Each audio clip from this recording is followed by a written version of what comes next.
The program I used to screen record it just said recording terminated, and I checked the file and all of it's gone. So the first 40 minutes of the podcast will now have no video, and I'm going to put this at the beginning of hey everybody, the first 40 minutes of this podcast is not going to have any video. Sorry about that. What is up, everybody? Thank you so much for tuning in to the Anti-Gravity Group podcast. My name is Braden Carlson. I'm Taylor Jesse. And today we're going to be discussing one of the most unfortunate topics of the podcast thus far, all of our failures in high-powered rocketry. That's right. I kind of had a lot more in there than I thought. Once I listed them all out, it was a little sad. But the worst part is most of them are fairly recent. So I think it's just because I flew a rocket once every 3 years until the past couple years, and now I've really kicked up my flight scheduling. So the failures have to come with it consequentially. Is consequentially a word? Did I just make that up? I don't know. It sounds good to me, though. Okay, it's convincing. All right, well. I didn't finish college. Yeah, me neither. We both dropped out, so we're not really qualified to have that conversation. Leave in the comments. But it sure sounds like a smart word to me. Yeah, I'm a writer. I guess I probably should know, but that's, that's either near or there. Nice. All right. Well, on that note, I'm going to kick it to Taylor first for all of his failures because we'll get him out of the way before we dig deep into mine. Are we doing all mine first, or do you want to alternate? Oh yeah, I guess we could alternate. Starting at the old days. Yeah. Well, let's hop in the way back machine. What is your first high power rocketry failure you can remember? Oh, so high power? I thought you just meant like everything. Oh, if you're digging deeper than that, go for it. I have a couple that I can remember. There's only one, but it's super memorable. I had an Estes Python. This is probably 2001, if I had to guess. We're at the local NAR launch, and I still don't really know what happened, but it went up about 20 feet and took a hard 90-degree turn and went into flew into the side of a barn. Oh my God. Then, there were cows mooing in the distance, and it was like did that really just happen? That's pretty awesome. And yeah, it was pretty cool. Actually, I love that rocket, so it was kind of not cool. But I mean, it was straight out of a movie. It didn't seem possible. So anyway, rebuilt the Python with a mailing tube or something. I don't know. It was heavier. Put an E15. This is at some point later than that. Put an E15 in it, and for whatever reason, back in those days, it seemed like the E15s just chuffed a lot, which we kind of thought was cool, but wasn't the greatest for flights. And so it sat on the pad and chuffed forever. Took off. The delay was too long, and it kind of did a big arc into the forest that surrounded the field and deployed as it was going through the trees. So that was pretty cool. That is cool. Did you retire it after that? It doesn't seem like it's real lucky. Well, I think I retired it, but my grandpa being my grandpa, took the parts home, and next time I saw him said, "Here's your Python," and it's all kinds of stuff put back together, and it's well, it's not quite the Python, but that is a rocket. And isn't that all that matters? So shout out to my grandpa for fixing all of my super destroyed rockets back in the day. Well, I guess if we're gonna go back when I had given up on them. I guess if we're going to go back that far, I could include my SSARV Condor with one of the gliders worked perfect. It's supposed to go around in a circle and then it comes back down. And the other one just kind of went straight into the foothills by my grandma's house, and I never saw it again. And I was really, really sad about that. I think I was probably 5 or 6. I didn't even build the thing. I basically sat there and watched my dad build it, but I helped, quote unquote. And so I was just really sad, and we didn't want to go hiking in the foothills to find it. So gone forever. I actually have a similar ARV Condor story. It was really early in our rocket days, probably within the first year or two. We found my dad found an ARV Condor at Hobby Lobby, and my brother and my dad are really big into planes, so they're like kind of stoked. We'd never seen a rocket with gliders and stuff, and the gliders on the ARV Condor look vaguely like pointy, kind of like a jet or something. Yeah. Anyway, we didn't know anything about balancing gliders, so went up, and then both gliders just beelined hard straight over the trees, just like into the horizon. Like, oh, those are gone forever. Cool. Perfect. The squadron rolled out. Well, that was fun. Yeah, That's what you want. Awesome. So, yeah, that was it on the ARV Condor. It had a short life. Yeah, it seems like most people that did an ARV Condor had a very similar outcome. But even the big one, wasn't there a huge one at Midwest Power at some point? Midwest Power, like Midwest Power 2 or something. The gliders didn't really work, as I recall. They were more like fallers, if you will. All right, well, what's your first high power failure then? Oh, actually, okay, there's one I forgot. The very first one was my original Aerotech Sumo. And this was like right after I started flying high power. I had saved up enough money to buy a Dr. Rocket 29180 off of the Rocketry online auctions, for those that remember that. Some old school Shout stuff out there. OGs. And yeah. And I was down at flying with Tripoli Tulsa at High Frontier at Pawhuska, and I flew my Sumo on a H-165. That was my first high power flight. I was like 11 years old, I think, and it was awesome. And then we won an H-128 in a raffle, and I was like, oh, perfect, I get to fly it again. But I learned all too quickly the old getting sloppy with the grease. Yep. You know, got some grease on that delay. Chute didn't really open. Yeah. Came in came in ballistic. For those unfamiliar with that concept, that's actually the first thing on my list as well. It was my 4-inch Ralphco crayon, my blue one. Shout out to the blue one. No, maybe it was red. I think it was the red one. On a H97, and I had put together some 2940 120 loads before, but somebody had told me, they're like, hey, when you guys put that motor together, make sure you really grease the delay element outside, because it's hard to get out if you don't have enough grease on it. So, of course, I took that way too much to heart, being, I think I was like 13 or 14 at the time. I don't remember. But yeah, so basically, be careful when you're assembling a motor deploy motor with the grease on the delay element, because if you get grease on the forward end of the smoke charge, the delay element. Well, actually either end. Oh yeah, true. I guess if you get it on the other end, it just won't light. That's what happened to mine. Oh, mine burned all the way through, but because I had like basically plugged the delay well with grease, there was no way for it to light the black powder. Squeezed it on the forward side. Yep.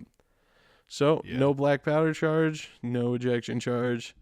In comes the ballistic red crayon, or blue, I don't remember. But it was my first ballistic flight, and unfortunately, not my last. But we'll dig more into that later. So next on my list was after that I had a PML AMRAAM 2 and an AMRAAM 3. And I was flying those successfully, but I had about a 1-year stretch where I got through all of my growing pains, if you will, of making dumb mistakes and just building stuff too fast, and I don't know, going through it, you know.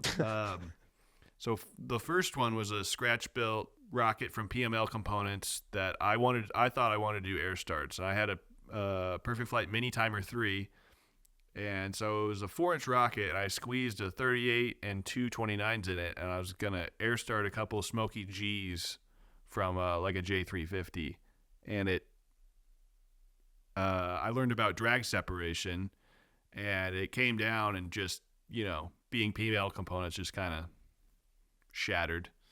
A good thing the outboards didn't light. So, yeah, that would have been horribly embarrassing. Parachutes out and just light them up. Yeah. So yeah, as soon as that J motor burned out, it just drag separated, and I remember like I didn't understand the concept of drag separation, so I was like, why did it come apart? Like did my charges go off? But after that probably the same year or maybe the next year, I was really into the Estes corkscrews, so I built a couple upscales. I had a 2-inch one that I flew a lot successfully. Then I went to a 3-inch one, but the problem is I was on a 14 or 15-year-old's budget. Or no, I probably wasn't even that old. Somewhere in there, I don't know. I was a young teenager with no money, and so I could afford a 3-inch phenolic tube and just used whatever else I had in my garage. No glass or anything, and it was horribly ugly. And I Was this the CA one? was just used. Yeah, this is the CA one. Oh yeah. I had my dad's boss, who my dad does trim carpentry. My dad's boss had went to some sort of woodworking conference for some reason, and there was someone there that was selling giant bottles of CA for woodworking, or not selling, but it was like a trade show, I guess. So it was like it's a door prize. Somehow he ended up with this giant bottle of CA. And my dad said, hey, I think my son would like that. And so he gave it to me, and I was just like, oh my God, this is amazing. I could build rockets so much faster. But, I mean, it was like a 16-ounce bottle of CA, like thick CA, with a huge aerosol can of the the Insta set, the accelerator. That's basically what I've got in my work room right now, and I love it so much. And if you give that to a 12 or a 13-year-old, you have just created a whole bunch of problems. You've created a monster. Yeah. I did use epoxy too, but it's like that was used too much in the build process. Nah, there's no such thing as too much CA. But anyway, how'd the what's flight funny go? Is that actually wasn't the failure. It was just kind of resulted in some really ugly stuff. Yeah, that's fine. Yeah. And it's classic, like built it right before the launch, so it's unpainted. Someone actually said, don't ever bring a rocket this ugly to a launch again. Oh my God. So shout out to the Tripoli Tulsa guys for putting me down like that. Yeah. Once again, the people really supportive of young people in the hobby. They've always been here. But to be fair, that time I probably deserved it. That was like it was a little on edge. That was probably like the maybe the worst thing I built as a young person flying high power. Was that before or after it flew that he said that? Before. Oh wow. So he called it, really. Well, so I flew it on an I-225 fast jack, and it worked perfectly. Dual deploy, the whole thing. It was just horribly ugly. Just super ugly. And because it worked, of course, I was like, let's put a J350 in it. So in the corkscrew? In the 3-inch corkscrew? Yeah, that seems fine. See, now it seems obvious that wouldn't work, even if you built it with like good materials. Yeah, I was gonna say, for people unfamiliar with the Estes corkscrew, it has a canted motor mount and a tabbed fin that makes it spin and corkscrew. And if it's an intentional off-axis spin, so getting it moving really, really fast could cause any problems, or could cause some problems. So, yeah. Anyway, what happened? Like the next logical step would have been like, the 38-600 Blackjack or something. Right. But no, it had to be the J350. Of course, so it's the J350. It shredded so low. Like, I don't know if I've ever seen a rocket shred at such a low altitude. Just instantly. It just it just there was so much stress on the fins that it just sort of exploded the whole fin can area. That's awesome. The turbulent deconstruction. Yeah. Maybe you should rebuild the main it. Charge still fired. There's a part of me that wants to do it again so I can get a good video of it. I want to do a 4-inch so I can fly 54 Longbirds in it. J145. That would be That'd be sick, actually. crazy. The corkscrew long burn skid mark. That might have to happen because that would be too cool. All right. Well, there you So go. what? No, it's not over Oh, yet good, though. good, good. I so that would have that launch was probably September of that year. We went to Midwest Power like probably the next month or whatever, right? In that time, I decided because I still had the upper part of the rocket, it just exploded the fin can. I decided I'm gonna rebuild it and didn't really do anything different. I just rebuilt it. I was like, well, I just won't put a J350 in it. Naturally. I put an I-284 in Oh, it. okay, yeah. And how'd that go? It shredded also. Well, darn. Who could have predicted this? So anyway, at that point, I was like, okay, I'm done with these.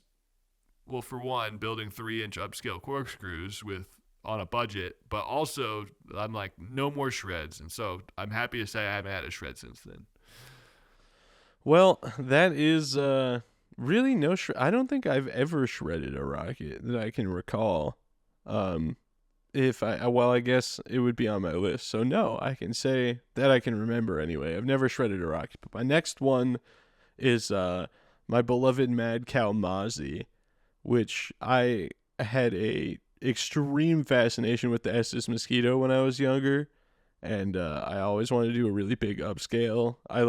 My dad drew plans of a 6-inch one from PML parts, and Oh, I didn't know that. Scott Glass nose cone, and then he Yeah. printed it on like big CAD paper because he's a CAD designer. But like this was post 2008 housing crisis, and my dad designed houses, so we, couldn't afford to build it. But I talked about it a lot. So anyway, I wound up with a Mad Cow Mozzie. I think somebody on the Rocketry forum, like Secret Santa, bought it for me. I always got crazy good gifts during the Secret Santa thing, so now I do it every year and just like buy something really cool for whoever I get because I feel like I have to pay back that karma now. But anyway, I built the thing. I don't remember if I flew it once before. Part of me thinks I flew it on a G64 and then it went fine. But then That's kind of a lot of motor for that rocket, yeah, it's okay. It's fine. But I put a Cosden G65 Dirty Harry in it. And I had a few distractions, we'll say, while I was putting the motor together because I was doing it at the launch site and forgot to put the O-ring on the forward closure. So it took Ooh. off and just immediately burned through and punched the nose off. And I guess it was kind of a shred, so maybe I was wrong a little bit there. But yeah, it was definitely a motor failure, and it was definitely my fault. So unfortunate, but I think that to this day is my only motor failure, and it was my fault. So Wow. that's pretty good, I guess. Yeah, I guess my next one would be my original Nike Smoke. The death of my original Nike Smoke. That was my first. That was actually the first thing that came. We did a big step up after the corkscrew failure because I made out pretty well at Christmas that year with money, like gift money from Christmas, and bought myself I was 12 years old. So okay, I guess this corkscrew would have happened when I was 12.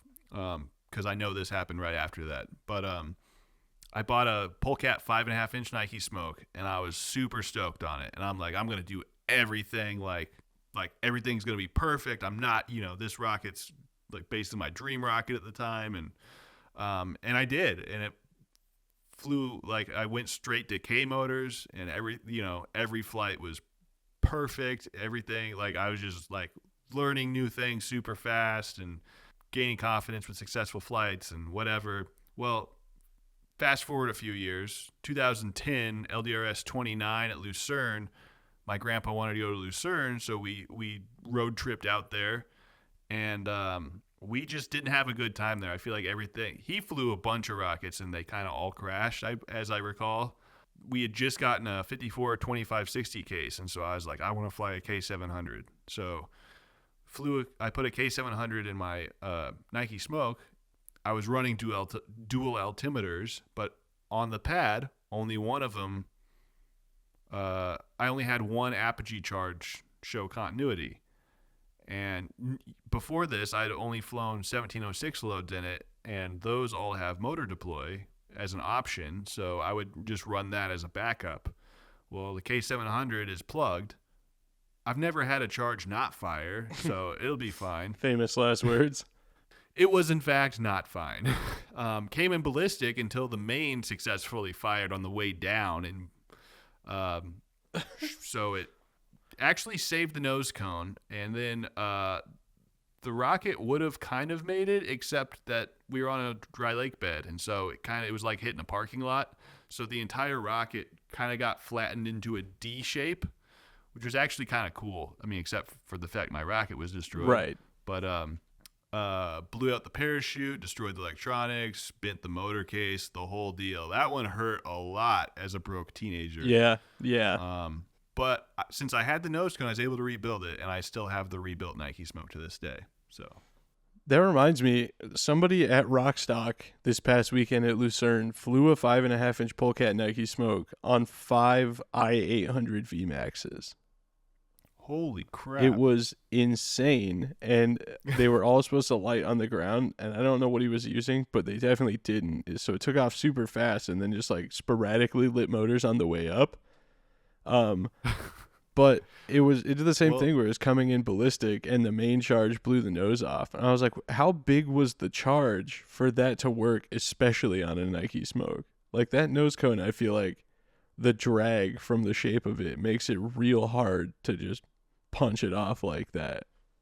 But I guess not. It's a repeated case, so that's proof. But yeah, so that thing got destroyed. The Polecat 5.5-inch Nike Smokes just really like to die, and incidentally, that's what's next on my list. Yeah, well, just don't fly it at Lucerne. I think that's the answer. That might be, yeah, that could be it. Too bad I live 40 minutes away from there now, and I just got another one. So I also had like a dream fascination for the Polecat 5.5-inch Nike Smoke, and after the whole housing recovery sort of thing, my dad got a job in Houston, Texas, so we moved down there. And for my 16th birthday, my sister had like her sweet 16 party and yada yada, and I was like, well, that's kind of a girl thing, and I don't have, this is me thinking as a teenager, nobody cancel me for that last sentence. And I don't have any friends, so I don't really want a birthday party because we just moved here and I don't know anybody. I want a rocket. So I convinced my parents to buy me the 5.5-inch Polecat Nike Smoke, and this is later Polecat. So it's a 75 millimeter dual deploy with 3/8 ply fins. And in my head, my dad was going to get his level 3 soon. So I built it to fly on an M. So this was like my first experience, like really taking time sanding and filling stuff. I did tip-to-tip fiberglass on the fins, and I didn't want you to be able to tell there was fiberglass on them. So I learned how unfortunate it is to sit there and sand Bondo for hours, but I made it look really nice. And boy, it had a rough life, man. The first flight was at Tripoli Houston's Hearn launch site when I was 16 on a CTI K740, which is one of my favorite motors ever, the C-Star 4-grain 54. And I used an adapter that was made from a Pringles can and a piece of 54 millimeter phenolic. And somehow the Pringles can adapter with the tape thrust ring just didn't hang on against the K740, if you can believe that. So, wait, a question I just thought of this. Something I've never asked about the Pringles can adapter. Was the thrust transferred through like the metal part of the can? Like the bottom of the can? No, that was cut off. It had a really nice masking tape thrust ring. So it was purely used as a tube. Yes. The masking tape thrust ring is definitely more to blame than the Pringles can itself. But so it shot like a good, 8 inches up into the rocket and still launched the thing like 1,100 feet up. All the recovery stuff worked, so went and got the rocket, and everything below the fins is just completely torched because a rocket motor was, burning it.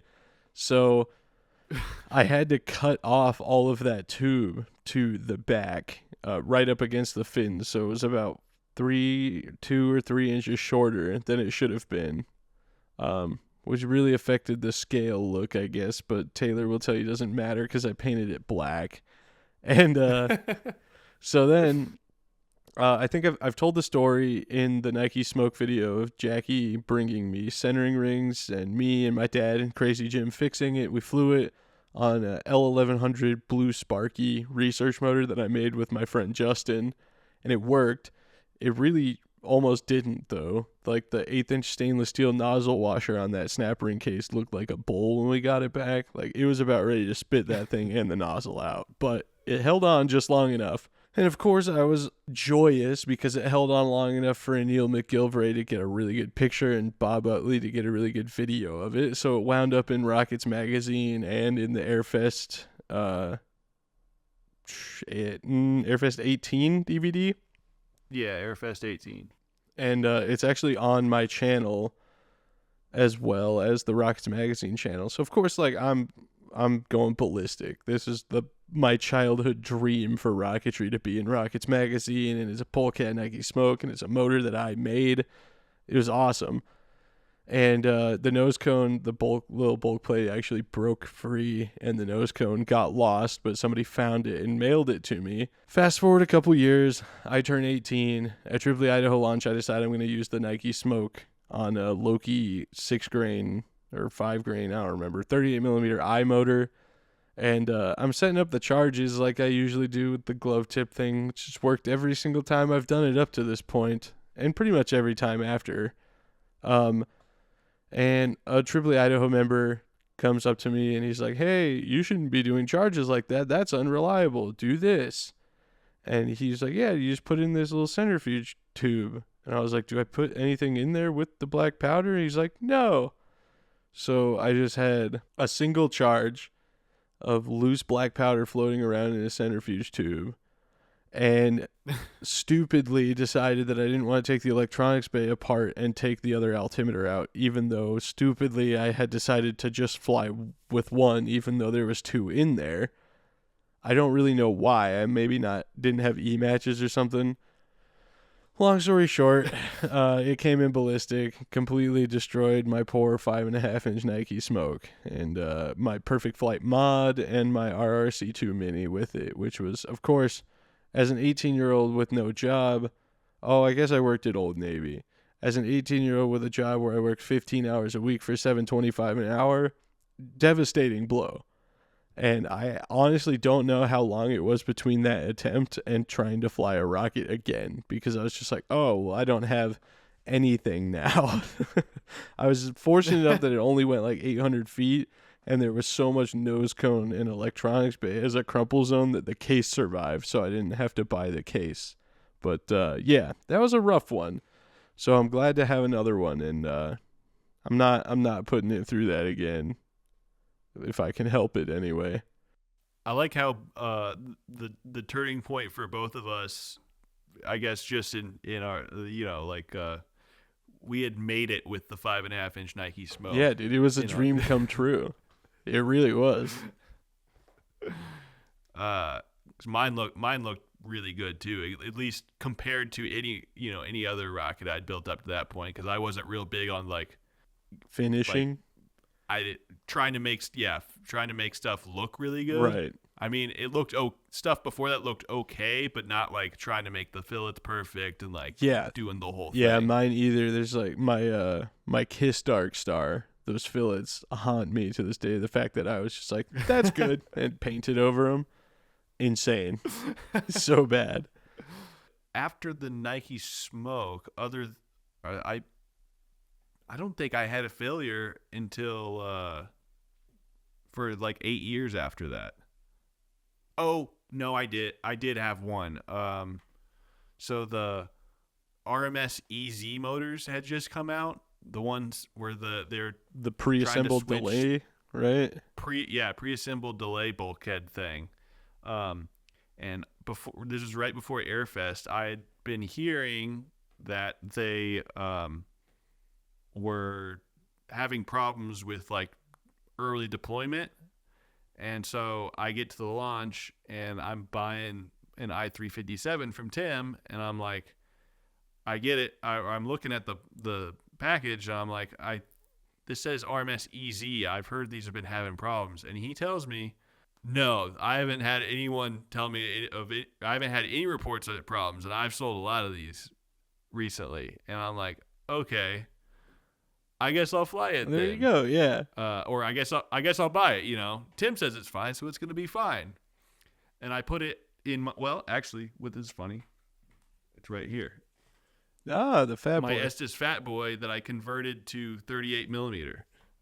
That's laminated with carbon fiber. Had flown many times on 3-grain iMotors, so I was excited to fly it again. Put an i357 in it. I always just ran, well, I guess whenever I still fly it, I put just a full 14-second delay in it, and you can't see it, but it seems like it does what it needs to do. I don't know. Well, as soon as it burns out, it goes out of sight, basically. Well, I hear a faint pop after the motor burns out, and I'm like, oh no, it happened. And I knew you would never be able to see this rocket come down, so I'm just like waiting. What's interesting about the rocket is I made the motor tube stick out of the top a little bit as like an anti-zipper thing, and basically the chute goes around the motor tube, and then you just put a little dog barf in the tracker in the nose cone. So the chute had deployed on the way up. It had ripped it basically just snapped the Kevlar. Rocket continued to go up Without the nose cone. Without the nose cone. And all of a sudden, it sounds like a tornado siren. Like something about the open tube on top caused this crazy like wail, and everyone's just like has this nervous look. Oh no! And the thing comes down ballistic like right in front of the flight line. Perfect. At this point, I'm like, well, the nose cone. Where's the nose cone? And then I hear it hit, and I actually saw it in the corner of my eye, and it kind of dropped in the flight line, and I'm like, oh no, it hit something. And I run over, and it went like there was no one at whoever's tent this was, and it just like went perfectly in between like a bunch of stuff. And so I picked it up, and everything was all right. And it actually mostly didn't do any, like the body part of the Fat Boy is built so strong. That's why I still have it on my desk here. It kind of messed up some of the internal stuff, so I don't fly it. I built a new one, but yeah, pretty crazy. That was a scary moment, I guess. Yeah, it must be nice for Having it to not carbon hit Fat something Boy on the flight line. Yeah, that'd be crazy. We'll dig into that later. All right, well, I think I have these backwards, so the next one I'll talk about my IRI. That's the plural for iris, by the way. Nothing like too crazy on these guys. The first one was awesome in 2220 Dark Matter. The motor wasn't awesome. It kind of just sounded like a big blackjack motor. It didn't have any like sparky growl, and I was really sad about it because it is an ungodly expensive motor. And then right after that, at LDRS in Bonneville, I flew a K456, and it was so much better than my N, and I was really upset about it. But I dropped the iris definitely faster than I should have. So when it hit the ground, it broke the fin. It cracked the fillet. The fin didn't come all the way off, but it's just a fun parallel in that Lock Precision had happened to send me the 7.5-inch iris kit as well, or their prototype one, and we flew it at Gene Dry Lake Bed at a Tripoli Vegas launch. Dave and Jay, I didn't bring it to fly it. I just brought it because they were going to be there.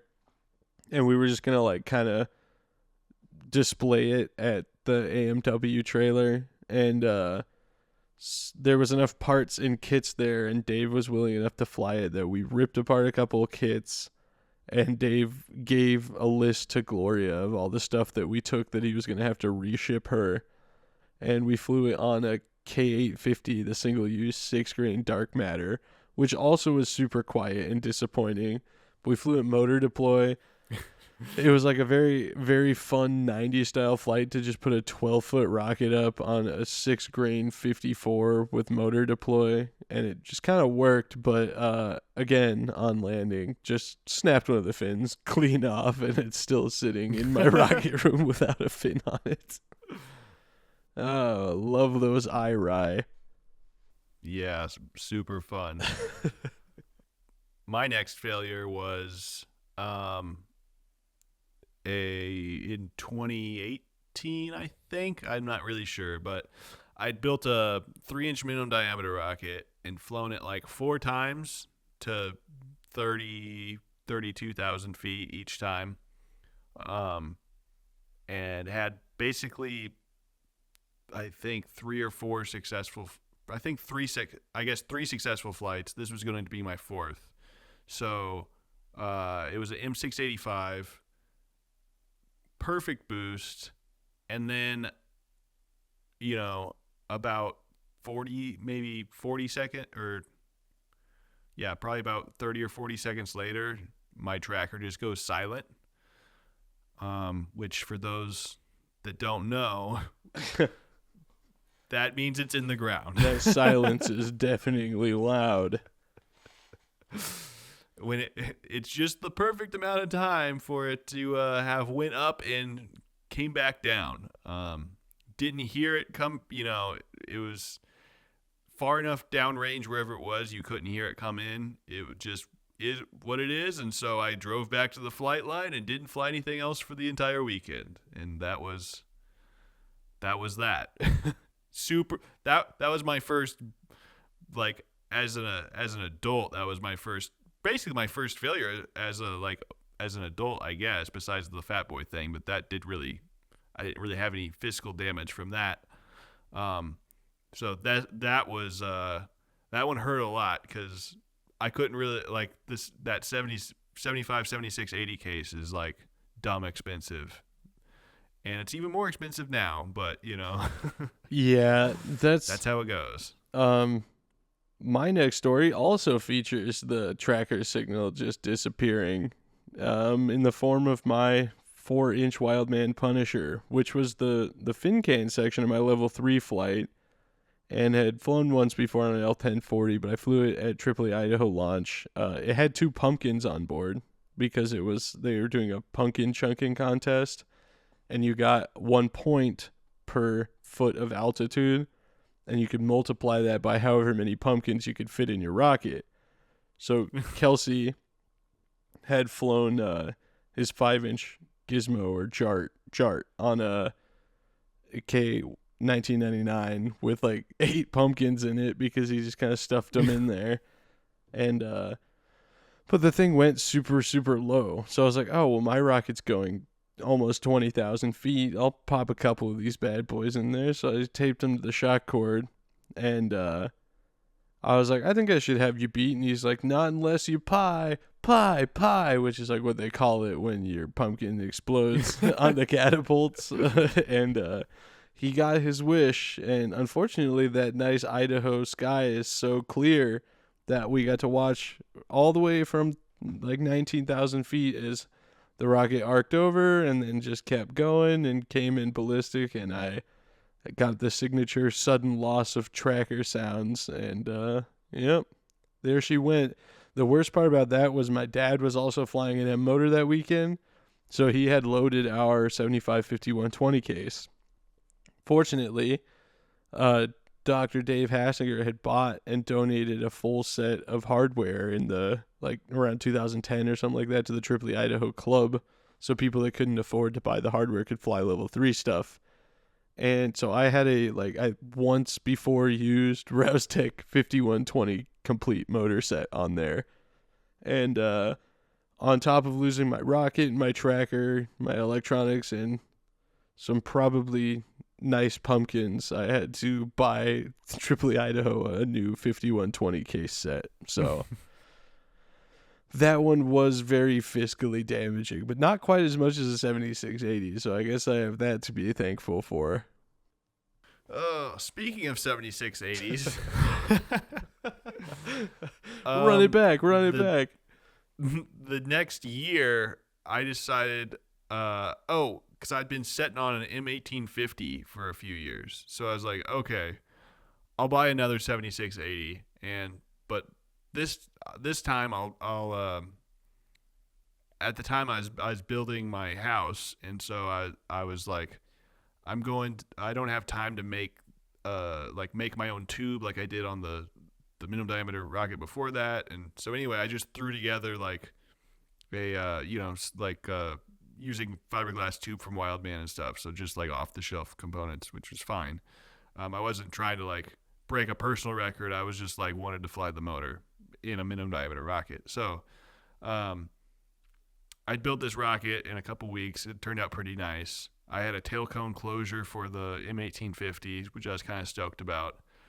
Perfect boost. Oh, I guess a little insight before the flight. This is the launch I met Braden at, I think. Yep. LDRS 38 in Argonia. 38, yeah. Yeah.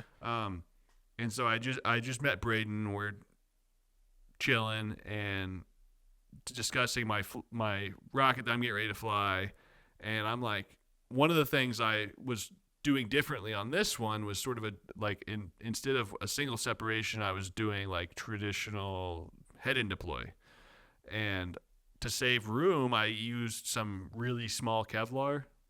What would that be? Wildman 1/4 inch, I guess, or no? I think it's smaller than that. I think it might be what he calls 1/8 inch. It's like I don't really know. Tim tiny. sizing confuses me. In my head, that's Giant Leap 1/4 inch. So yeah, maybe it's Tim's 1/8 inch. It's very I'm small. not sure. Very small, but the rating for it, the load rating seems It was like like it should 800 work. pounds. Yeah. We both had the same. He's like, "Do you think this shot cord is too small?" And I was like, "Nah, dude, it's rated like 800 pounds, right? That should be fine." And I was like, "Yeah, you're right. It'll be fine." And so my friend Matt, who I just got, the member, another member of the anti-gravity group, although he hasn't flown anything this year, but honestly, he's really slacking over there, buying houses and selling houses. We need to get Matt on the podcast again. Anyway, I know. We'll make a whole episode berating him.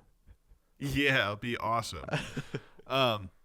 So this was the first time Matt had been to Argonia, and he was loving it. And so he was getting to see some big rocket stuff. So I was like, all right, buddy, I'm going to show you how to track a rocket from 30,000 feet. It's going to be awesome. And perfect boost. I didn't lose my signal at apogee. And so I was like, oh, yeah, this is going to be awesome. I got signal all the way down. Going to be a perfect recovery. I was like, I'm going to show you how to do it. Let's go. Well, I was getting signal in an area at Argonia that I had never been to. It was about 2 miles straight south of the rocket pasture, like on some surrounding property where there was brush and a bunch of trees, and this I'm like trying to triangulate the signal the best I could with what roads were over there. And finally, I'm like, we got to go in. So we're following the signal, and then it just keeps jumping around. And I'm like walking through these trees, and I'm like, man, how did it end? This is crazy. I'm like, well, when you fly high, sometimes those winds aloft really carry your rocket in some weird places. Yeah, you'll get that. The signal just kept jumping around, and finally, I'm like, wait. I wonder, and I look down, and it's just my transmitter on the ground. And I'm like... Which makes a great case for the tracker. Yeah, that's awesome. Yeah. So for anyone that says you can't find a radio tracker, or like it's not as accurate or whatever, like this weekend I actually had a similar thing. I found just the tracker. But anyway, so on one hand, I was super bummed because I'm like, rocket's gone. On the other hand, I was like, I get my tracker back, and that's pretty impressive that I was able to track just the tracker like 2 miles away by itself. Yeah, that's always Um, my argument when people are like, GPS is better and this and that. It can pinpoint you right to your rocket. But if you lose lock on GPS and it doesn't come back, that's it. But yeah, a RDF tracker, if you get anywhere within the range of it and you start to hear the signal again, there's no way you don't get the rocket back. It just takes time. And that's kind of proof that, like, there's extreme cases where you're still going to get the tracker signal from 2 miles away with just the yeah. tracker sitting in the dirt. I think sometimes people will give up because but it's like as long as you have signal, you will find it. But you just gotta. It's like me and Postart when we went on that mission to find my fusion at Midwest Power. Oh, yeah. And we ended up going through trees and thorns and all kinds of stuff, and like the signal was just. I don't know what was wrong, if my battery was low in the tracker or if it, was just had enough, but I was getting some wonky signal and we finally found it, but it's like it took 2 hours. Right. Yeah, and I mean, it's hilarious on one hand that you can just find the tracker, but yeah, at any rate, it's like a disappointing win, but the Yeah. point is that's not going to happen with GPS. I've never heard of somebody like the rocket is on the ground and just suddenly they walk close enough that the signal comes back, which I guess is possible. And I'm sure someone will correct me if that exact thing has happened to them. But every time I've seen somebody lose GPS signal and like it's gone once the rocket should be down, it's done. The rocket's been gone. Even at like lake beds and stuff, they're like, well, I lost lock when it went Mach and then it never came back, so I have no idea where it's at. The best part about the RDF tracker is that you can point the receiver around and keep track of where it is in the sky and where it's going. So then once you have a good line, even if you lose the signal on the ground because it goes in a valley or whatever behind a hill, you still know what way it was going and you can just follow that and you will get it back. Aren't there some GPS trackers that you can RF track as well? I don't know. The Beelines were like that. I'm pretty sure. Oh, really? Like it did both? Yeah. Oh, that's kind of cool. Yeah. So I don't really know how that works though. So I never had one. So I can't really comment on that too much. But if that were the case, I mean, that's kind of the best of both worlds. Yeah, I was going to say, because the ideal situation is having both. If you have GPS, run both. I'm going to run both. Even Alex, who did the R project at Balls, his nose cone came off. And he's like, well, I got most of the rocket back, but I have one of those little beeper trackers on it, so I'll go get it tomorrow. And the next day, he just went out there and found his nose cone. Wow. And to finish up that story on that particular failure with the minimum diameter rocket, I am fairly certain the problem was I didn't put I still believe that the size of the shot cord wasn't necessarily the failure or I could have used that size shot cord. The problem was I didn't put a leader on it because that one wasn't zipperless like my other design. So when it deployed at probably a pretty good clip, it just went on the edge of the tube and cut it like a knife edge. Yeah. Because on my tracker, which was electrical tape to the shot cord, when I got it back, it still had the electrical tape and there's a bunch of Kevlar fibers on it. So that tells me it wasn't necessarily the rocket definitely separated. I don't think it shredded. I don't think it shredded or deployed on the way up though.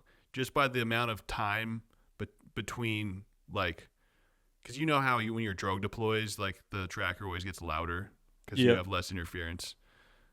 I could tell like it was the right amount of time between when it launched and when like the signal increase at Apogee. So I believe it was everything worked properly. It's just my shot cord broke, which is a really dumb failure and resulted in another lost 75, 76, 80 case.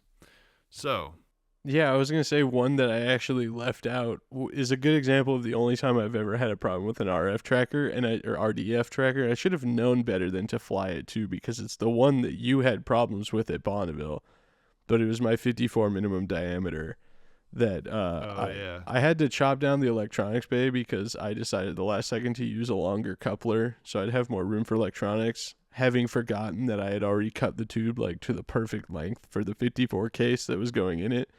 So it didn't fit. I cut it down.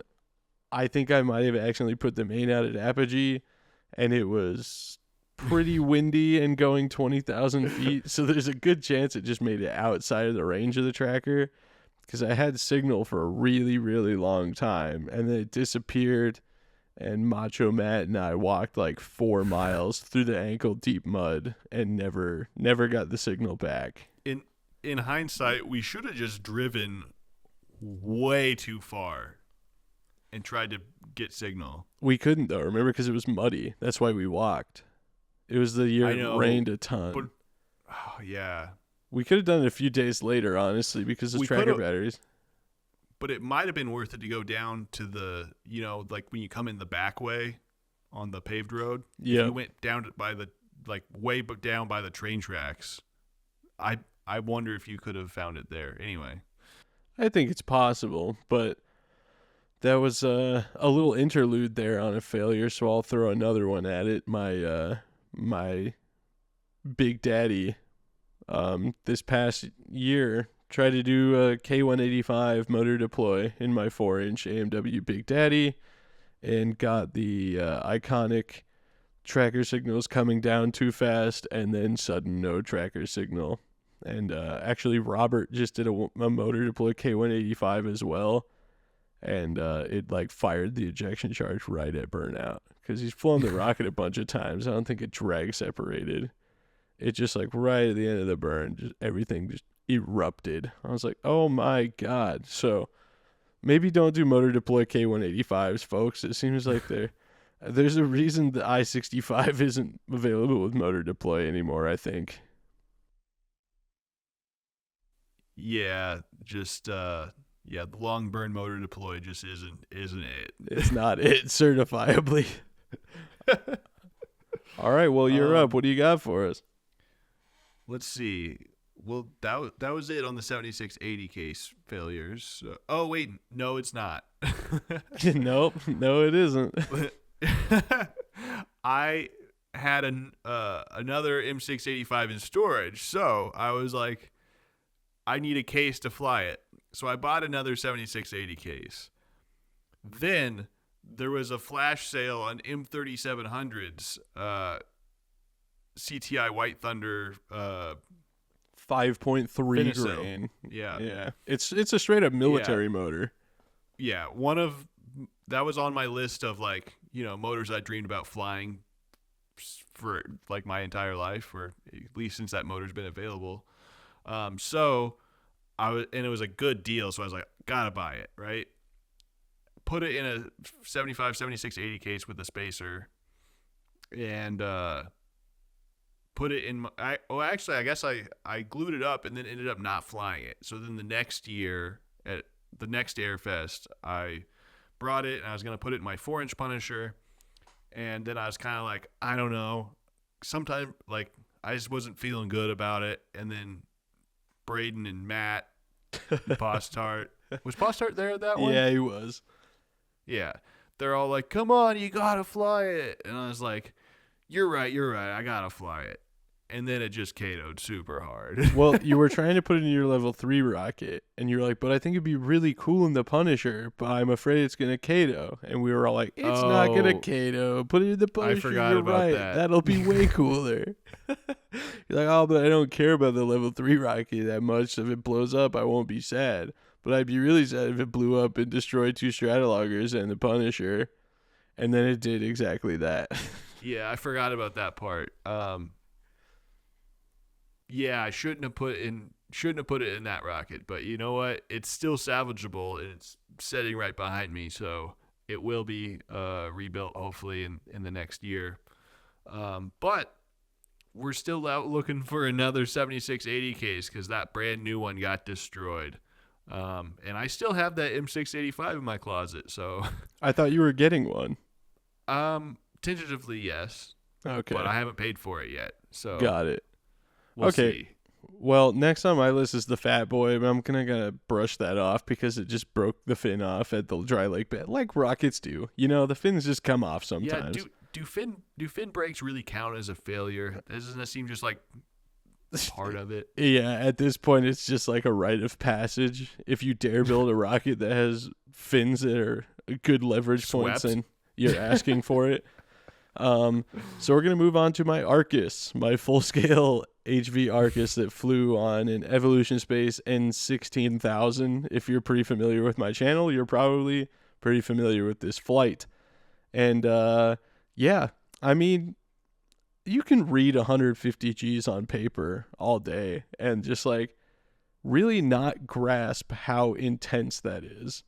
Um, so I used bunch of different methods I would not usually use for electronics bay, thinking I was doing the most for keeping it all secure, but I didn't pot the electronics and I didn't mount them facing up on the bottom of the electronics bay, which is really, I think, the only solution in that particular case. It was a What does G10 potting the electronics mean?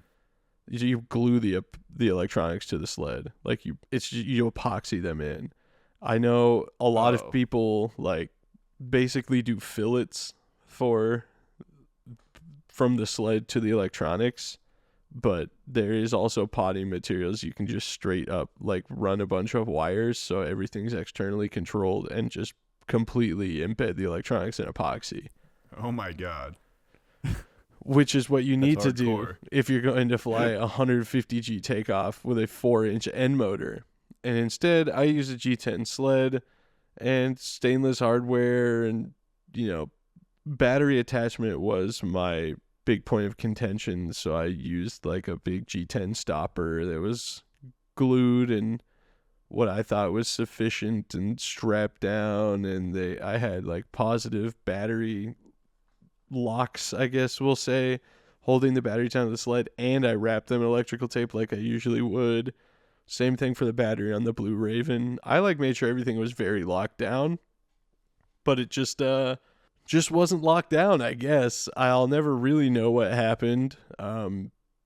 It could have been that the takeoff ripped the ejection charges apart because at that point those 3 gram charges weighed like a pound effectively at 150 Gs. So maybe it just yanked on the cords and ripped them out of the electronics. I had them secured on the D-ring so no stresses would be put on the electronics and just from the D-ring down. But in my head anyway, that's is a ridiculous flight. So I really don't feel too bad about my failure on that one.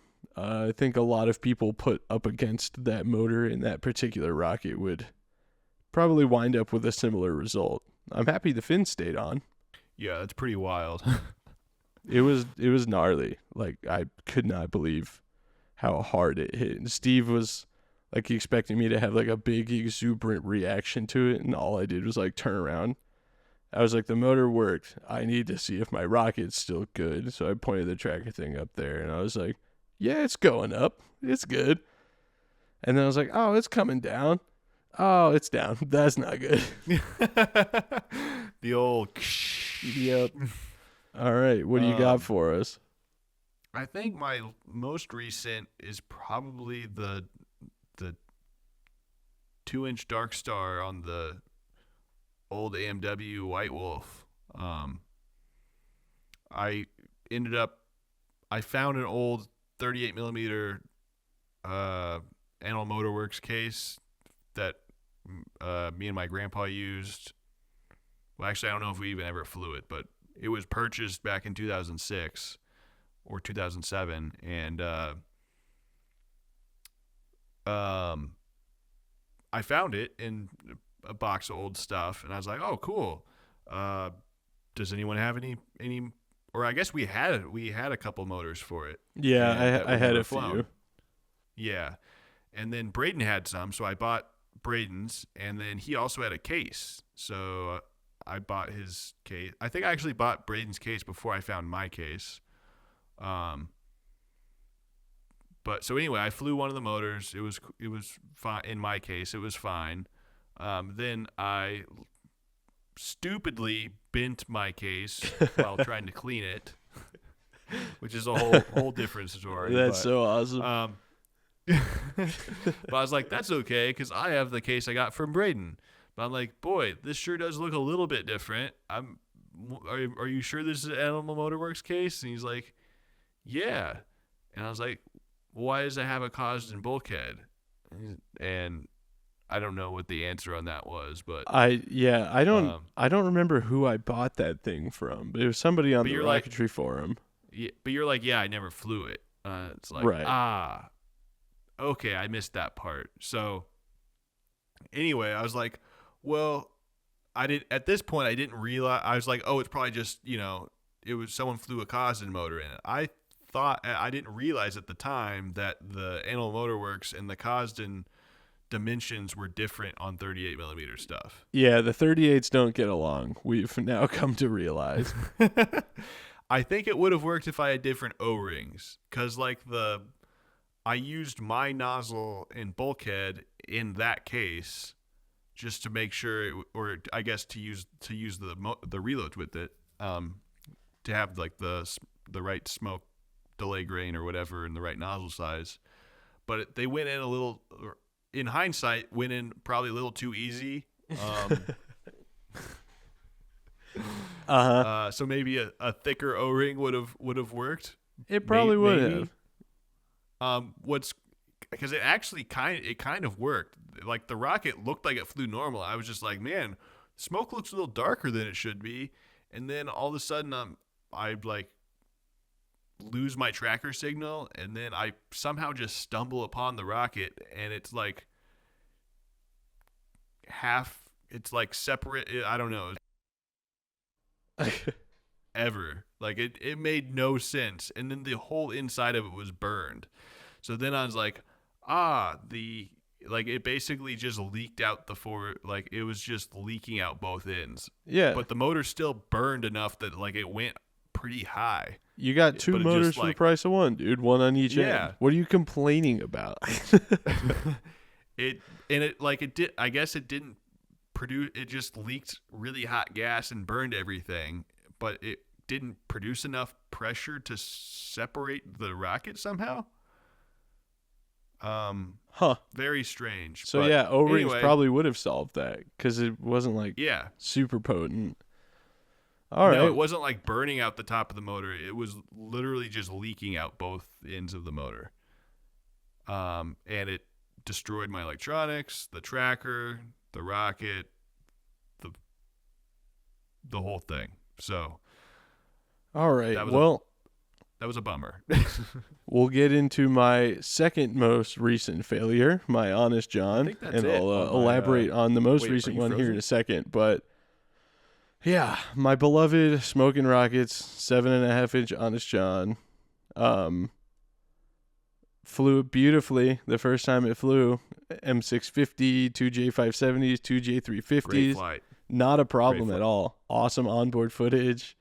Everything went perfect. So this past weekend at Rockstock, I'm thinking, yeah, that rocket works. I know it works. And I've got an L1256. Let's fly that. It'll be cool. Cool motor. And cool motor. Boost was great. Up was awesome. Comes down under drogue, and I'm filming it, and the clip is very haunting, because at the top of the flight, I was like, why do my big rockets always have to go towards the crowd? I don't like that. It just kind of kicked right above us, and so drogue separated. I was like, okay, thank God. Like, that would have been crazy. And I'm just tracking it all the way down, and through the camera, I watch both the main charges fire. Just vent smoke out the vent holes, and Nothing happened. No main chute came out. The only thing I had changed was that I did a deployment bag for this flight instead of bundling the ball up like I had before. And it actually packed looser with the deployment bag, so everything fit better than when I had to jam the whole Cert 3XL into the nose cone shoulder. So I was like, this is great. Everything's all bundled up in there nice. It all comes apart very easily, and it did. After we took it back apart, everything just came right out. The chute slid right out of the deployment bag, just off the table. It was awesome. It would have been great if the charges had fired.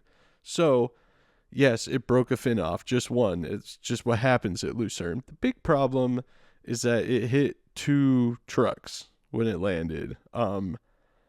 So if you're a member of Tripoli or NAR, you know that there's property damage insurance coverage. What they don't tell you is that there's a pretty hefty deductible involved that you are responsible for out of pocket in the incident. With Tripoli, it's $2,500 per incident. So Maybe. well, that's what it says on the website. It says 2,500 Okay. property damage per incident. I don't know if this would be considered one incident or not, but it looks like through Tripoli insurance, this could cost me up to $5,000, which I definitely don't just have. I don't even have just $2,500 sitting around. So that's been stressful, just not knowing, because fortunately my friend Karsten, shout out to Karsten, is an insurance adjuster for AAA. He came over and talked to the guys with me, and they have comprehensive insurance, and their rates won't go up if they make a claim against it. That way. Both of them are really cool. One guy had like just gotten his truck back from the body shop with fresh paint that my Rocket ruined, and yeah, but it's looking like the cheapest way I could get away with it is maybe $500 per truck deductible. So my nice, easy, laid-back Rockstock L flight is going to cost me probably at least $1,000 that I don't really have. So yeah, if you guys want to check out rocketvlogs.com, got lots of cool merch over there. And keep that in mind, I guess, if you're flying rockets, because it doesn't have to be a big rocket to do serious damage to something like that. Maybe watch where your pad's pointed a little bit, or think of the wind ahead if you're going to fly something heavy. I don't know why it came over the crowd. The pad was pointed straight up. There was no wind. It just kind of took that trajectory. I'm very happy that the drogue chute came out, obviously, but it was still a 35-pound rocket on a 6 or 5 foot chute. The Sather parachute, actually, the burned well. Oh, nice. So yeah, pretty fast recovery, and now I have the video. It had a great onboard video, but I'm not sure yet if that's going to get posted anywhere. And I would like to make a video talking about it for public consumption after all the insurance stuff is handled. But yeah, I figured it's not going to hurt anything to mention it on the podcast. Fortunately, people were paying attention, and this is what the heads up calls and everything are for. So everybody was out of the way. I felt especially bad because the nose cone popped some guy's sleeping bag or air mattress. So I was like, dude, I have one in my house. I will go get it for you. And he's like, no, it's fine. I'll just sleep on the cold, hard desert ground. Yeah, what a disaster, dude. You imagine if that happened with the Punisher? We just drop it on somebody's truck. No. So yeah, keep those deductibles in mind. Somebody told me the NAR one is $5,000, which a friend of mine put into good perspective because it's like all property damage. So like, you could burn down a field or a house and pay $2,500 for it, which seems like a great value. But when it's just a buff and PDR, it's a lot of money. So hopefully it'll be cheaper than that. But at any rate, it's definitely not going to be cheap. And I do have one more failure that just happened about 30 minutes ago. And I feel like the viewership of this particular podcast episode is going to be a little low on YouTube because about half an hour ago, The program I used to screen record it just said recording terminated, and I checked the file and all of it's gone. So the first 40 minutes of the podcast will now have no video. And I'm going to put this at the beginning of hey, everybody, the first 40 minutes of this podcast is not going to have any video. Sorry about that. Shout out to OBS Studio 27.1.3 revision. Oh, awesome. It's all right. Well, let's move on to the mailbag section, shall we? Did that have something to do with why your video kept freezing? No, yours kept freezing on mine too, but I just rolled through it. I was like, yeah, whatever. Okay. Your audio is still going to be good. So, okay. So, Sleepy Sack asks, what is your biggest build error when building rockets? Biggest what? Build error. When you were building something, you did something wrong. I can tell you mine probably was the Hojo, and for some reason the decision not to cut down the motor tube. So I gave myself like 2 inches of packing space for the drogue side. For some reason, I left a full 3-foot motor tube in there. Yeah, that's what happened when I rebuilt my Polecat Nike Smoke, which it works, but like it's really packed in there. I did remember why I did it. Down. I did it because I wanted to put the rail button in the top centering ring. I remember that now, but other than that, I think I was like meticulous enough even as a child to like kind of plan things out pretty well. I think maybe another one is that I left the motor tube out a half an inch so that I could put a retainer on the Little John, and then decided that since the centering ring was flush, the glue-on retainer would look ugly. So I had to cut it down to do the flanged bolt-on one instead. But that's like an afterthought sort of thing, not so much as an error when building it. But and I guess my 54 minimum diameter when the epoxy didn't cure, so I had to break the fins off and scrape all the fillets off and start over. Binder designed Stealth, and I had ended up with some 2-part expanding foam, and I was super stoked on it. But I just built this rocket, and I was like, oh, I really wanted to use it on something. So I decided it would be cool if I drilled holes in the centering ring and poured some in, not thinking about how that was like now a sealed space, and it just blew out the side. Oh, good. it just like it was horrible to watch because it just like blew out the side in between of the fin can in between the fins. Perfect. And so I like cut that part out and shaved it down, but it was never the same. That rocket actually never flew, which is just super sad. I ended up cutting the shot cord out of it to use in something else, and I don't know. Somehow the whole rocket got salvaged before it even flew. I'm not sure how that happened. I had a couple rockets that were like that. I built them from just junk and then needed pieces off them, so I just disassembled them and never flew them. But okay, well, let's move on to our final question. It's Alex Krishenko. He says, I know I have my own answers to this question, but how do you stay motivated after failure? Losing an Estes rocket as a kid is sad, but losing a high-power rocket with electronics, recovery gear, and motor cases can be devastating. What motivation drives you to keep building and flying?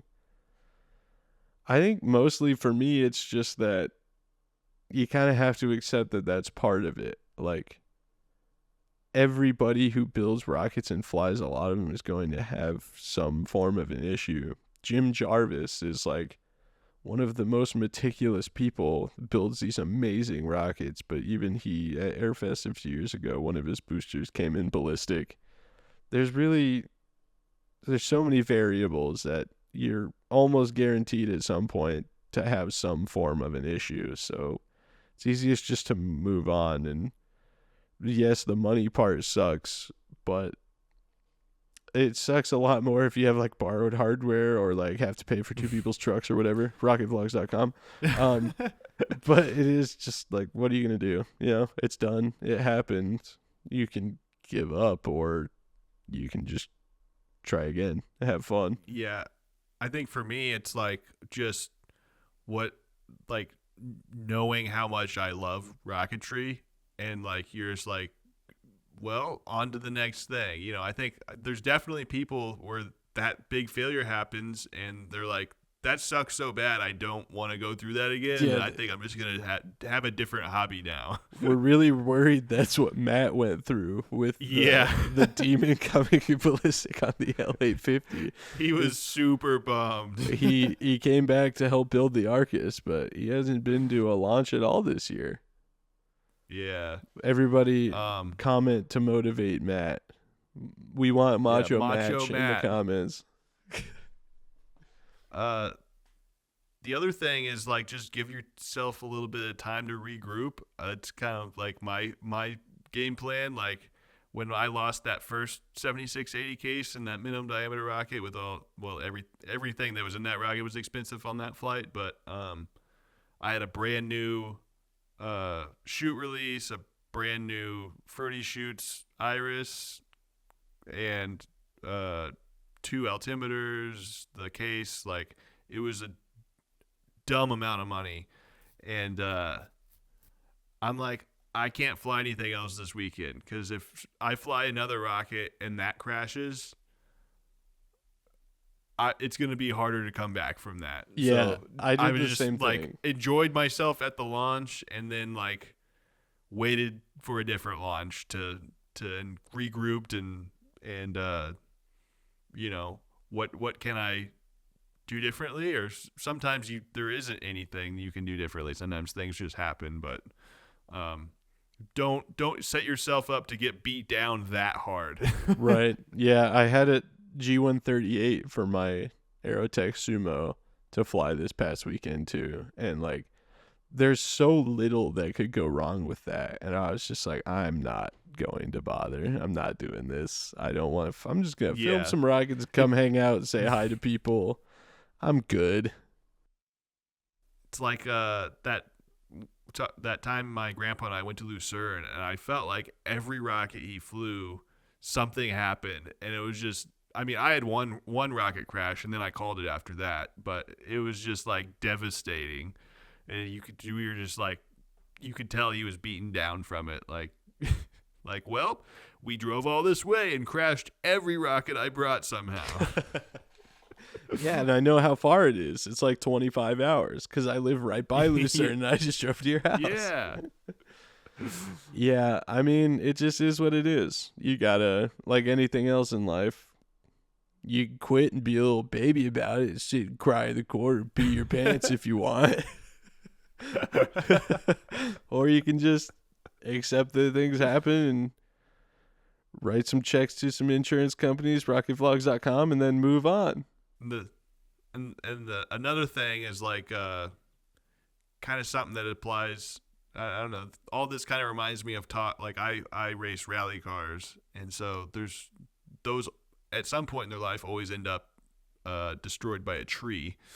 But like you just fly rockets at the level that you're able to, I guess. So like if you are gonna go all out on something, be prepared to lose it, I guess. Just assume that that's like going to happen at some point. Yeah, it will. At some point, if you do it long enough, something will probably happen. Once I have spent the money and I have the rocket stuff in my hands or in a rocket, whatever, electronics, whatever, I'm like that money's already gone, right? And you can't do anything about getting that. Well, you can sell stuff, I guess, but you stay with me here. Here's the point. If it's gone, it's gone. If something happens, you lose it forever. Then that money was already spent in the first place. Yes, it sucks to have to replace it. You don't necessarily have to. You could back down a little bit, whatever. Or you can go bigger. Get out the credit card. Swipe it at rocketvlogs.com. I don't have any rocketry stuff for sale, but like, you know, a good time for a plug. But yeah, I mean, don't fly things you can't afford to fly, or if you decide to do that anyway, like we do, you get like 30 seconds to be sad about it. And yeah, there's always that possibility. We keep talking about, you know, flying the 12-inch Punisher, if something were to happen to that destroys all those motor cases, It's gonna be we tough. are going to be at ground zero. Yeah, There's going to be we're going to need a GoFundMe or something. I'm not sure what our game plan is from that point, because that's like all of our 75 millimeter hardware. We haven't planned for that specifically, but so if God forbid there would ever be anything go wrong when we fly that rocket, we need all those motor cases back. Yeah, and the nose cone preferably, but yeah. if we had to choose on that one, I would say motor cases. Yeah, the $400 nose cone or the $3,000 in motor hardware. Split up amongst us, it doesn't seem that bad. Like, we've more recklessly spent money than that if you break down the cost of the Punisher like we did last week. Building that rocket and flying it costs us more than that. But, yeah, it would be rough to have just flown that rocket on $4,000 or $5,000 worth of propellant that we already didn't really have the funding for, and then having to buy a bunch of new motor cases. So, yeah, be tough days, but we're not going to let that stop us. We're still going to punish, dude. We have to punish. We're built to punish. We got to. You have a Punisher, you punish with it. That's just what it is. But that is it for the Podcast6 mailbag, and I think that also means that it is it for the podcast. Taylor, give yourself some plugs. Check out the Rocket channel on YouTube. What happened to that video? I did say there was going to be a video. Mm-hmm. Where is it? There will be. Okay, all right. But it's still being worked on. All right. Well, it takes time to make a diamond, my friend. Yeah. Or what is that? It takes pressure to make it diamond? I don't know. Yeah, I'm pressuring The you fact right is, now. the video's not done, but you could go watch some older videos. It takes something somewhere.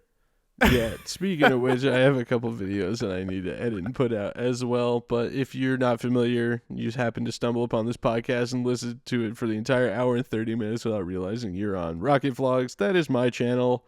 Or if you're listening to this on Spotify, Apple Music, whatever, please follow us or write us a review and do all the podcast stuff. My name is Braden. You can also find me on Instagram at BigB1011. You want to plug your Instagram, Taylor? Sure, yeah. My name's Taylor Jesse, and you can find me on Instagram at TJSnakes with a Z. We are the Anti-Gravity Group, and this has been the Anti-Gravity Group podcast. We'll see you next time.